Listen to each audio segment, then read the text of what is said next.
Hello everyone. তো দেখো আমরা রেডি হয়ে গেছি, আমরা এখন একটু বেরোবো। তো কোথায় যাব সেটা রেহান আজকে বলবে, বলো। হাই ফ্রেন্ডস, আমি এখন যাচ্ছি কি যে বেস্ট ফ্রেন্ডের কাছে, ঋষভ বিশ্বাস। অ্যাকচুয়ালি কি হয়েছে, এখন তো সামার ভ্যাকেশন চলছে, তো ঋষভের সঙ্গে ওর দেখা হচ্ছে না। তো আজ কদিন ধরে আমার মাথা খারাপ করছে যে মা একটু ঋষভদের বাড়িতে নিয়ে চলো। তা আমি ওকে দুপুরবেলাতে বলেছি যে ঠিক আছে আজকে তোকে নিয়ে যাব। যেই বলেছি সেই থেকে দুপুরে তো ঘুম নেই, সারা দুপুর জেগে জেগে কাটালো। এখন এই সন্ধ্যাবেলা রেডি হয়েছি, এবার আমরা বেরোবো। তো চলো বেরোনো যাক। বাই বাই করে দাও। Bye bye, tata.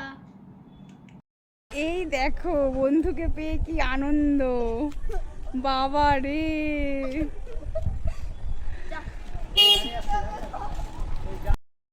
তো দেখো বন্ধুর বাড়িতে এসে গল্প করছে দুজন মিলে। হাই।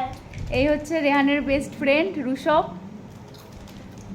আর এই যে বসে বসে এখন কোল্ড ড্রিঙ্কস আর চিপস খাচ্ছে। মিষ্টি, সত্যি ভালো।